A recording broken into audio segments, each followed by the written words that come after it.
Hi everybody, my name's Ruthie McBarger, and I'm your real alcoholic. Yes, I always am Irish on St. Paddy's Day, and I'll tell you a little bit about Irish.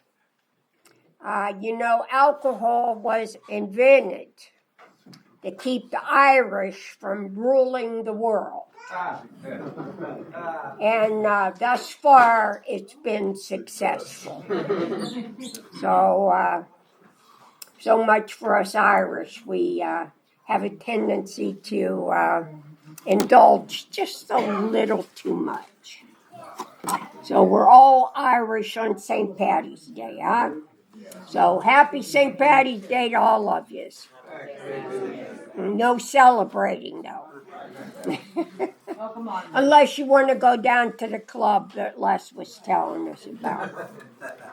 Okay, tonight we are on page XIII. We are at the foreword for the first edition. We have 4 editions to this book thus far. Rumor has it that there's a 5th edition in the makings, but it hasn't hit the press yet. So this is the foreword to the first edition. And I'll tell you a little bit about Bill. He's the basic author of this book, but he is not going to claim being the author. Here in the foreword to the first edition, he is going to call the author of the big book, Alcoholics Anonymous, the first 100 members. Now, Bill was a little bit of a, how you guys say, a guy that exaggerated, okay? When this book went to press, he said that there was 100 men and women, and there wasn't. There were 79, but he liked round numbers. So he rounded 79 off to 100. All right? But in 1937, when we started writing this book, there were 40 members. It took them 2 years to write the book. And Bill Wilson was sober 3 years when he wrote this book. One of the reasons that we do believe that the book was divinely inspired, because in 1935, 1937, 1939, whenever this book came about, nobody knew anything about alcoholism. And we're talking about a guy that was sober 3 years. And he had the knowledge to put together a book that is second only to the Holy Bible in sales. And since 1939, there have been absolutely no changes in the book. What you have in front of you today, which is probably a 4th edition, is no different than if you had a 1st edition set in front of you. Now, there are going to be a couple things that changed, and as we go through the book, I'm going to point them out. But virtually, this book has been left untouched. From a guy that was sober when nobody knew nothing about alcoholism, and he was sober only 3 years. Now, if you're new, you may think that 3 years is a long time sober. But I do know some people that are sober that will not allow someone sober 3 years to go fix their coffee for them. They're just not sober long enough. So let's get into the book and see what the book has to say. And we are going to be dealing with recovery when we talk about the big book, Alcoholics Anonymous. If you have a problem with sobriety, you're probably in the wrong place. Because Alcoholics Anonymous does not deal with sobriety. We deal with recovery. If you have a problem with sobriety, don't drink. It's that simple. But if you are in this room and you have a hard time living, you're probably in the right place. Because that's what Alcoholics Anonymous deals with, is living. I never had any grips on how to go about living, drunk or sober. As a matter of fact, I was probably better at living drunk than I ever thought about being sober. When I was sober, I was insecure, inadequate, not as good as, not just everything. I knew what everybody's shoes looked like. I didn't know what your face looked like. But I was very inadequate. This was before I picked up a drink. This was one of the reasons that alcohol worked so well for me. For the first time in my life, I could hold my head up. I became beautiful. I could dance. I had good personality. I was everything that I ever wanted to be. Until about 3 or 4 o'clock in the morning.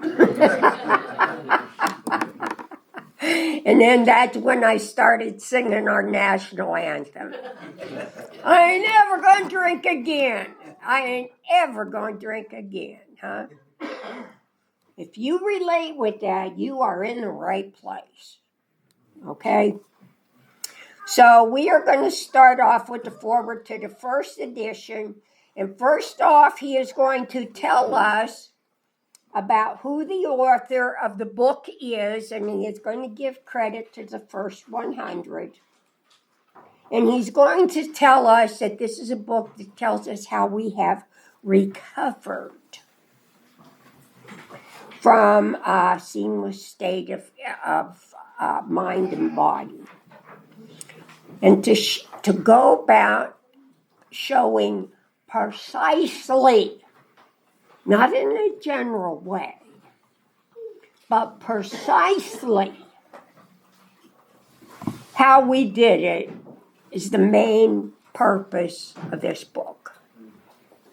So we're going to get the main purpose of the big book, Alcoholics Anonymous. Okay, that is it. This is the one we want. Foreword to first edition. This is the foreword as it appeared in the first printing of the first edition in 1939. We of Alcoholics Anonymous are more than 100 men and women who have recovered from a seemingly hopeless state of mind and body. To show other alcoholics precisely how we have recovered is the main purpose of this book. For them, we hope these pages will prove so convincing that no further authentication will be necessary. We think this account of our experiences will help everyone to better understand the alcoholic. Many do not comprehend that the alcoholic is a very sick person. And besides, we are sure that our way of living has its advantages for all. Now, as we know today that we have some 525 anonymous programs that uses the 12 steps of Alcoholics Anonymous. So when he says here that we are sure that our way of living has its advantages for all, you know what I'm talking about. 525 anonymous programs. And that was a number from, say, maybe 10 years ago. So I'm sure that there are more. It is important that we remain anonymous because we are too few, at present, to handle the overwhelming number of personal appeals which may result from this publication. Being mostly business or professional folk, we could not well carry on our occupations in such an event. We would like it understood that our alcoholic work is an avocation. When writing or speaking publicly about alcoholism, we urge each of our fellowship to omit his personal name, designating himself instead as a member of Alcoholics Anonymous. This paragraph was written before our traditions came out. But this is telling us how we can speak at a public level. I can be Ruth B., a member of Alcoholics Anonymous. I can be a member of Alcoholics Anonymous. But never can I be Ruth Barger, a member of Alcoholics Anonymous. We are to remain anonymous at the levels of press, radio, and film. Now that's a two-edged sword, and I want to tell you about the other side of that. And that's about being anonymous at an AA meeting. I am going to tell you what Dr. Bob had to say about that, and then I'm going to leave it at that. Dr. Bob thought being anonymous at an AA meeting was just as bad as breaking your anonymity at the level of press, radio, and film. You are not going to be able to find Ruth B. in the telephone book. You need to know people's first and last names. You need to know their telephone numbers. And we depend upon each other. So being name conscious is very important. Okay? But this is telling us how we speak at a public level. Very earnestly, we ask the press also to observe this request, for otherwise we shall be greatly handicapped. We are not an organization in the conventional sense of the word. There are no fees or dues whatsoever. The only requirement for membership is an honest desire to stop drinking. We are not allied with any particular faith, sect, or denomination, nor do we oppose anyone. We simply wish to be helpful to those who are afflicted. We shall begin.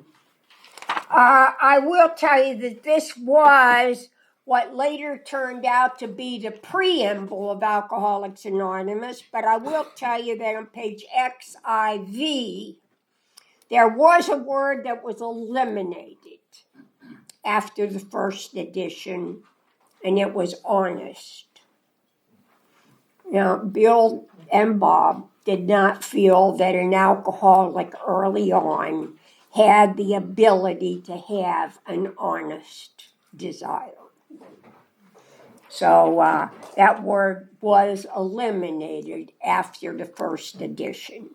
But this was the preamble. The AA preamble was adopted from the book by Tom Y. And he was our first grapevine editor. And this appeared in the first printing, which was June 1947 in the grapevine. Okay. I'll be interested to hear from those who are getting results from this book, particularly from those who have commenced work with other alcoholics.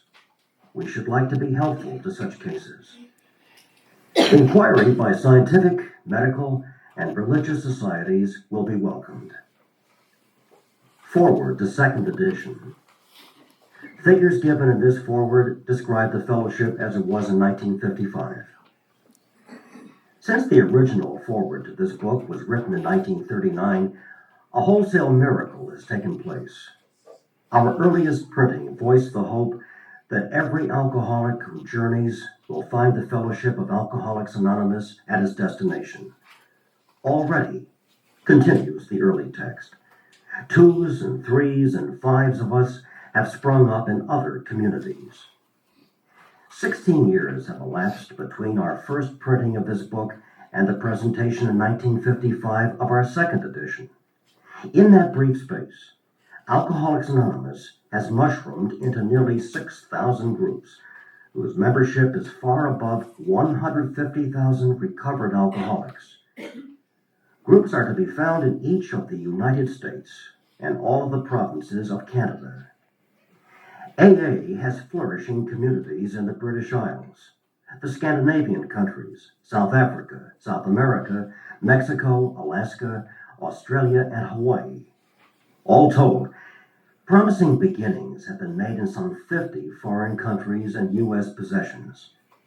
Some are just now taking shape in Asia.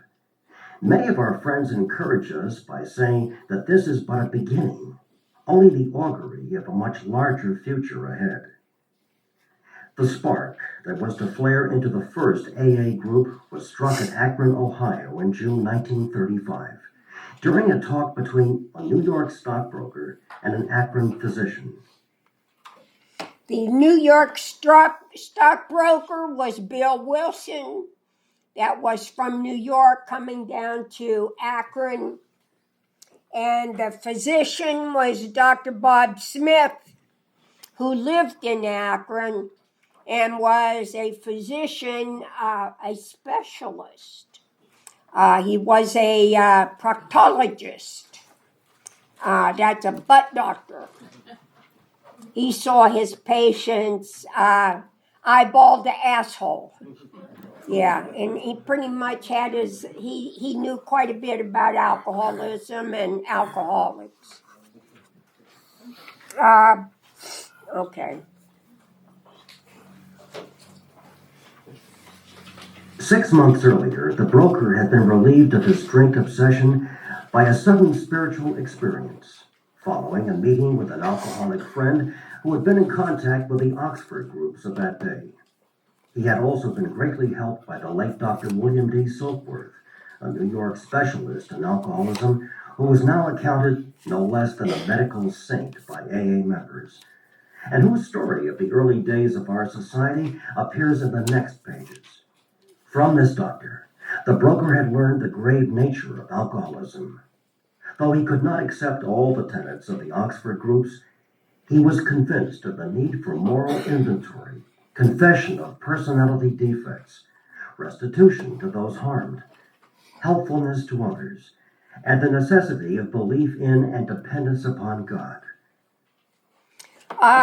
William D. Silkworth, we're saying here in our book, was a specialist, and he's now accounted no less than a medical saint in AA members, and Can I tell you that probably 50% of the members of AA have never heard of Dr. Silkworth? But he's very, very important to our society. He took care of Bill Wilson 3 times in Towns Hospital. And we talked here about though he couldn't accept all the tenets of the Oxford group, AA started in the Oxford group. They became the drunk squad of the Oxford group. And they were then labeled as a few things. But the Oxford group, since then, has changed names 3 times. The Oxford group, right after AA left them and started calling themselves Alcoholics Anonymous, from the title of our book, the one you have in front of you, they were called the Moral Rearmament. And here it was just in 2001, they changed their name again to Initiative of Change. But they have been with us for a long time. They are very anonymous. Many of the things that AA have came from the Oxford group. But in trying to break away from the Oxford group, AA took on certain things like getting sponsors and some other things that the Oxford group, they just needed to get away from them. And the one that was the last to break away from the Oxford group was Akron, Ohio. At the time they broke away, there was Cleveland, Ohio, who had Clarence Snyder, was pretty much the head honcho of the AAs up there. We had Bill Wilson taking care of the AAs in New York City and thereabouts. And then we had Dr. Bob that was taking care of the AAs here in Akron. And so that's that. Prior to his journey to Akron, the broker had worked hard with many alcoholics on the theory that only an alcoholic could help an alcoholic, but he had succeeded only in keeping sober himself. The broker had gone to Akron on a business venture which had collapsed, leaving him greatly in fear that he might start drinking again. He suddenly realized that in order to save himself, he must carry his message to another alcoholic. That alcoholic turned out to be the Akron physician. Now, this is very important because we have to remember that when Bill made his call on Dr. Bob, he was not making that call to get Dr. Bob sober. He was making that call to keep his own ass sober. So many of us forget that in AA. That when we're working with a new person, it isn't to get them sober. It's to keep us sober. And that's the magic of AA.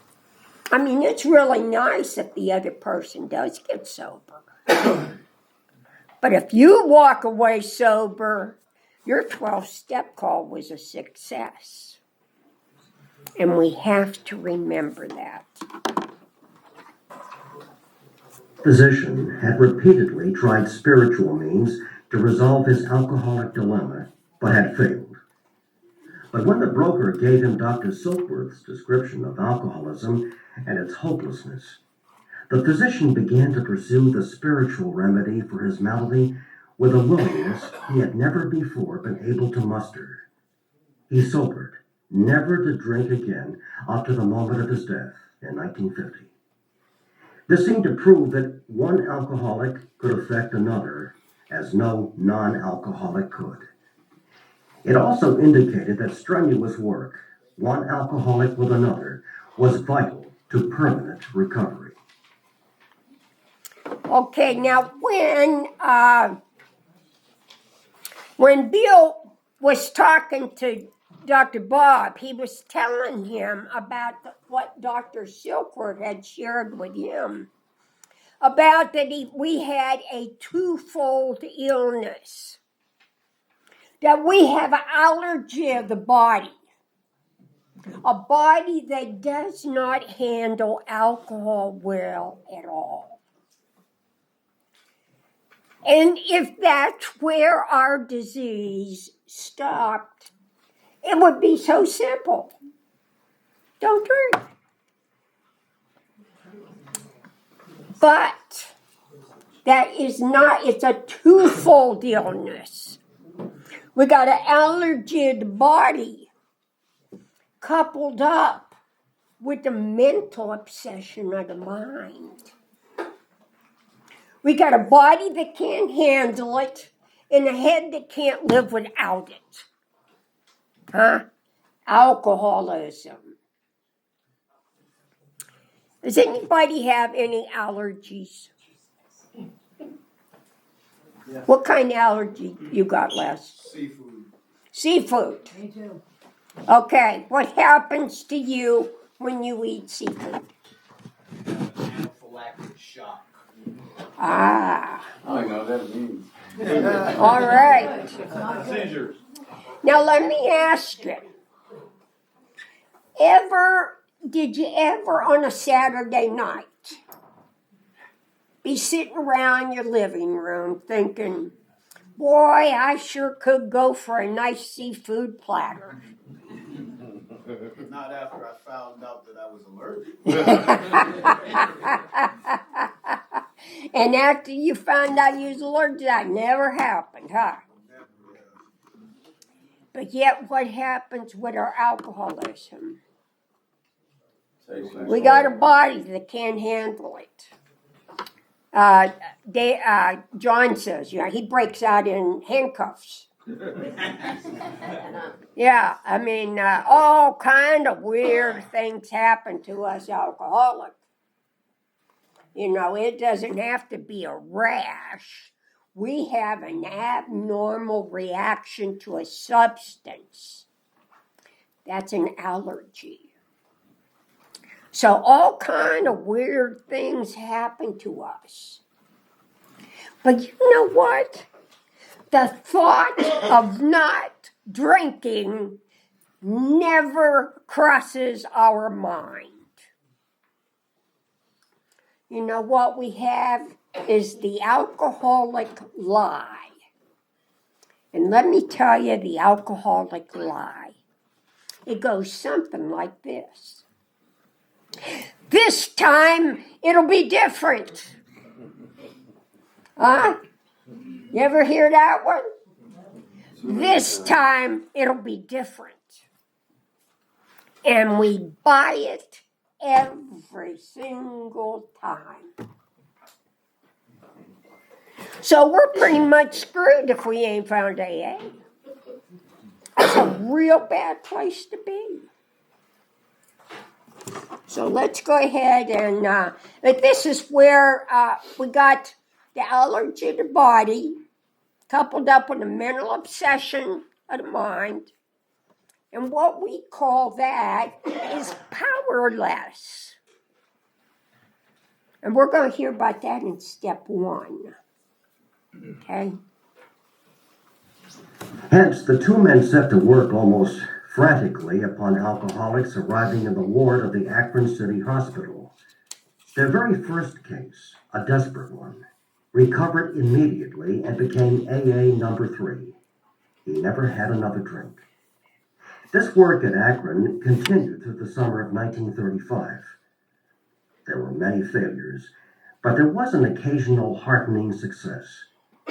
When the broker returned to New York in the fall of 1935, the first AA group had actually been formed, though no one realized it at the time.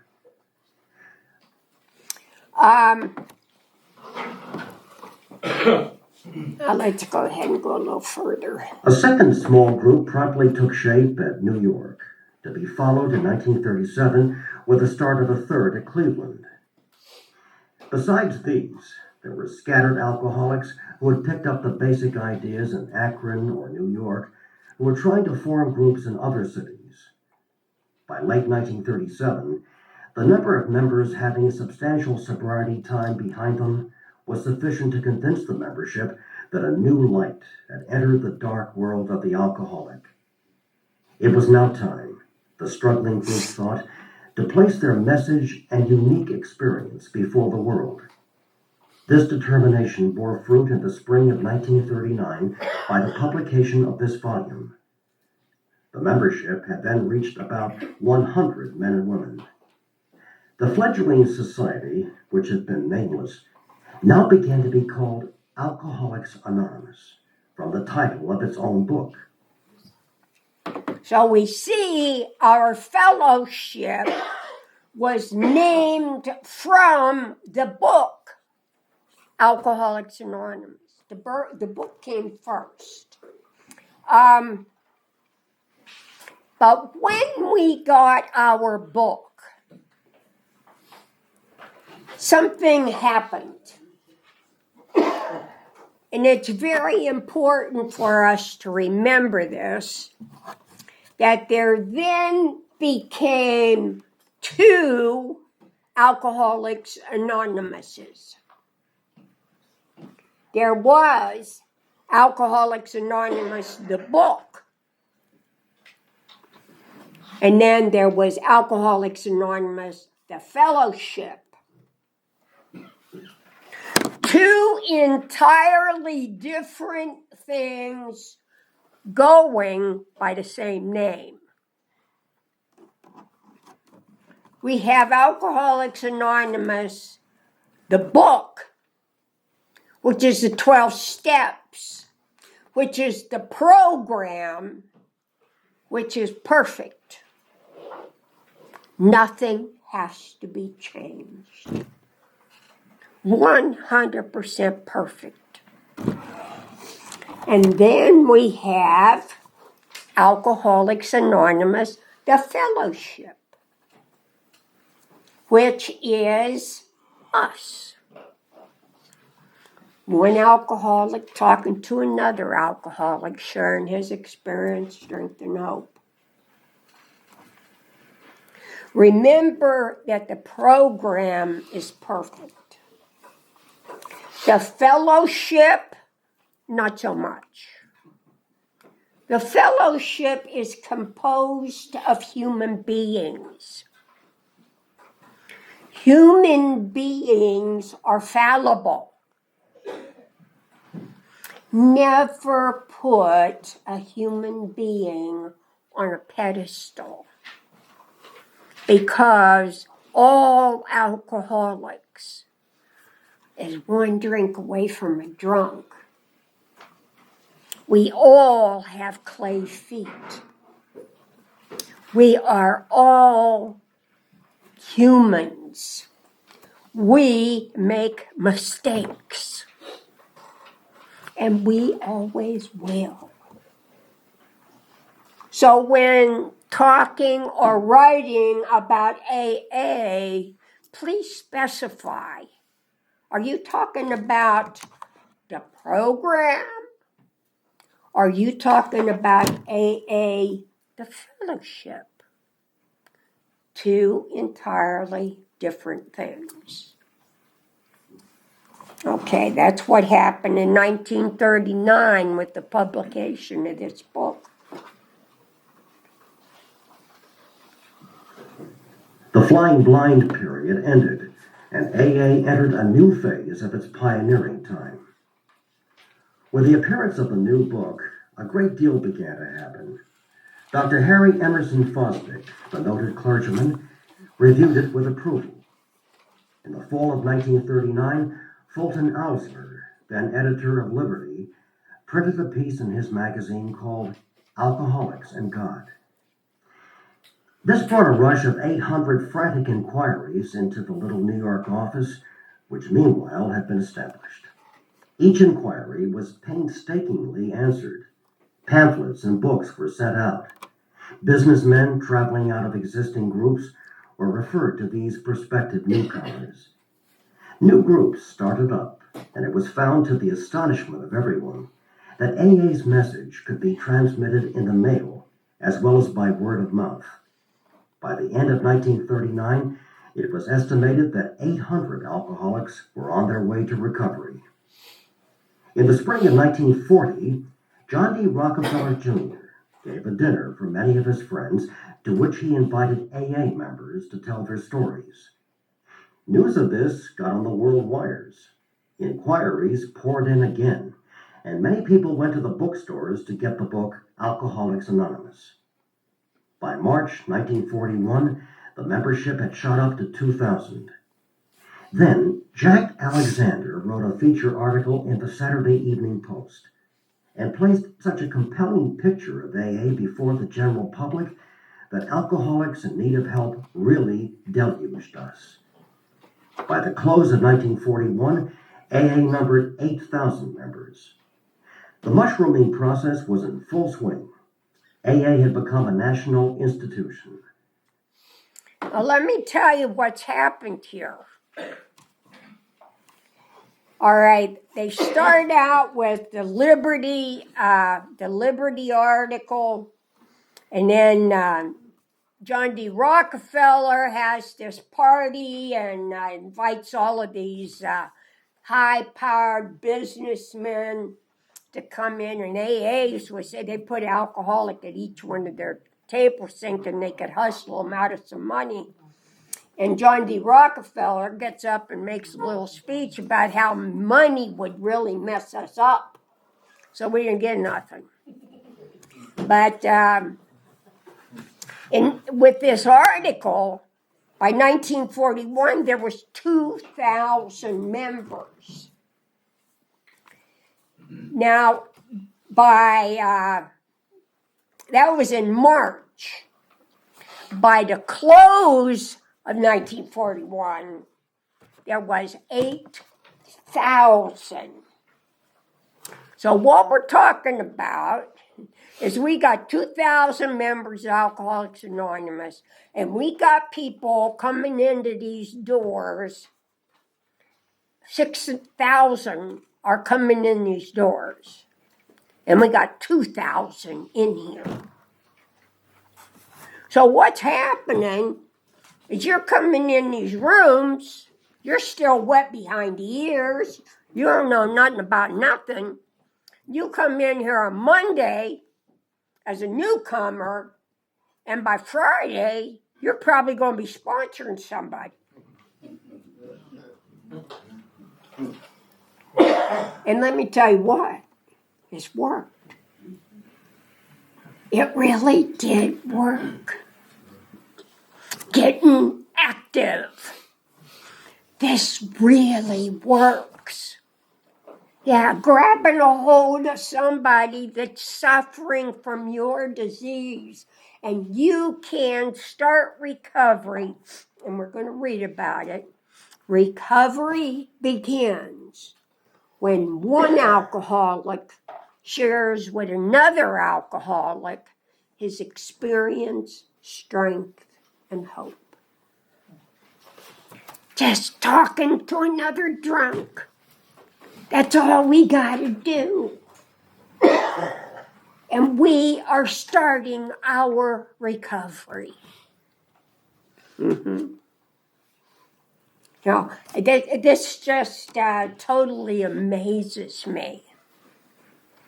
Nobody didn't know nothing about alcoholism. They got him into the books, and then within, 7 months, our membership went up to 1,000 people. And we're going to go on to tell you about what our recovery rate was then. And you're going to shit yourself when you find that out. I mean, it's just over the top. But we're going to quit right there for tonight because I want this all to soak in. And maybe you'll come back next week. So with no more from me, I'm going to turn it back over to Chairperson Spencer. Right. Thanks. We're glad you are here this evening and would like you to comment or ask any questions you may have at this time. We ask that you keep your comments brief, 1 to 2 minutes, as to be respectful and allow others to share. If you have a problem, please feel free to share it with another after the meeting. Remember, a problem shared is a problem cut in half. I would like to open the floor for comments and questions at this time. Dusty, I'm alcoholic. Hi, guys. I like how you brought up that part, where we'll buy into this idea that this time it'll be different. Or, I just wanted to elaborate because my sponsor always is telling me this, and Alcoholics Anonymous book always says this too, that the obsession of every abnormal alcoholic is that one day that he can control and enjoy their drinking. And, when I think about wanting to, do something stupid, that's the first thing that pops into my head. And then I try to play the tape through after that. Like, well, I could maybe enjoy it for a little while, but I definitely couldn't control it. Or I might be able to control it for a second, but if I'm controlling it, I ain't going to be enjoying it. So it keeps me from wanting to go act out on that, and I just figured I'd share because it helps me. Thank you. Thank you. I'm less Boy, alcoholic. y'all, Ruthie, you just talking about what I heard from the very first time I went to an AA meeting. Been hearing it a load since. How do you get straight? You quit drinking and using, you go to meetings, and you help another drunk. There you go. That's the deal. Mm-hmm. Thank you. Thank you. I'm less alcoholic. That allergy, when I said anaphylactic shock, Uh-huh. that means your system is shutting down. It cuts off your air, your tongue swells, your lungs swell, you can't breathe, and you end up dying. So that's the kind of allergy that seafood gives me, and that's the kind of allergy that alcohol gives you in the long run. Uh-huh. And with that, I'll pass. Thanks. I'm John, I'm an alcoholic. Hi, John. We went over this first edition of the first printing, and this is what it looks like. Original on April 1st, 1939. This is not one, this is a copy of it. All right, and also, it was red, like this. Not blue like hers. But, Ruthie informed me this, if you have an original one, it's worth about how much money now? Between $5,000 and $25,000. So, if this More. is just a copy of it, Yeah. and this is called the circus jacket here. And another thing, real quick, and I've learned this too, and Ruthie talked about anonymity, and I've learned from all experiences been around. For me, if someone comes up to me in the meeting, I'm at a meeting, and wants my phone number and my name so they can call me or help, I will definitely do it to them. It is up to me if I want to break my own anonymity. But it's a real giant, big no-no. If I go somewhere and someone asks me, did you see Joe Blow at the meeting? I can't tell that. Someone else at the meeting, I can't say you're there. That is breaking someone else's anonymity. You cannot do that without I pass. Hey, John, hold that cover up there a minute. I'm going to tell you a little bit about the circus cover. This cover is all the different skin colors of the world. Huh? Red, yellow, white, and black. all the different skin colors of the world. Major alcoholic. The bottom. Yeah, it's amazing, you know, we call ourselves Alcoholics Anonymous, yet we print the book with red, yellow. So, second edition, they printed it with a blue cover. And you take that dust cover off and reverse it and put it back on the book. It has no printing at all, it's just blue. I'll bring them in next week. So Yeah. that was anonymous, okay? Yes. You turn that cover around, now it's all blue. Nobody knows what book you're holding. And as for going along in years and years and years, your brand new big books, you can't take the cover off. You can't walk around with a blue book anymore. The cover's printed right on the damn book. I don't know. It's crazy. The Yeah. other thing I wanted to mention was, Ruby talked about in the foreword to the second edition, it also indicated that strenuous work, one alcoholic with another, was vital to permanent recovery. Vital means absolutely necessary. That's right. Okay, you might be coming to meetings. You might work the steps. That'll hold you for so long. If you don't start working with somebody else, you're going back out. The whole premise behind this program is working with others. That's right. And as you work with others, it keeps you fresh. You reread the book so you can help somebody else read the book. And Clarence Snyder in Cleveland, he had more people in recovery in Cleveland than they did in New York and Akron combined. Clarence would put them in the garage. He would take them through the 12 steps in a weekend. Monday morning, they were sponsored. The history of AA is phenomenal. And there's lots of books out there on the history. If you want to know more, I can help you out. With that, I pass. Thank you. Thanks, Bob. I'm Spence. I'll Yes, friends. I just wanted to touch base on something that really stuck out to me this time around was where you described the book as one thing and the fellowship as another. Because, like, I think a lot of us when we come into recovery, like everything's thrown at us. We go to treatment, they throw everything at us, then we get into sober living, and we're learning how to live and go to meetings and do things, and I think everything just kind of blends together as one cohesive unit. You know, so like, I don't know, I found that really interesting, and I'm going to do a little bit more research on what you were talking about there with the two separate entities.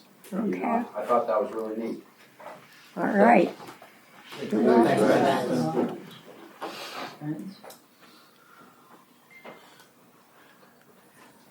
I'm Mandy, I'm an alcoholic. Hi, Wendy. Ruthie, I really enjoy this meeting. It is a big book study of what it should be. I'm taking notes, I learn something new every week. And I can take this information with me and pass it on to other people.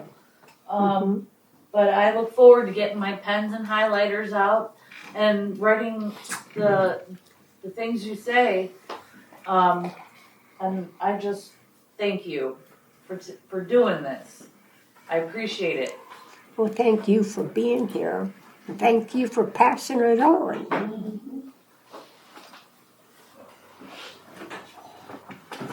All right, any other comments?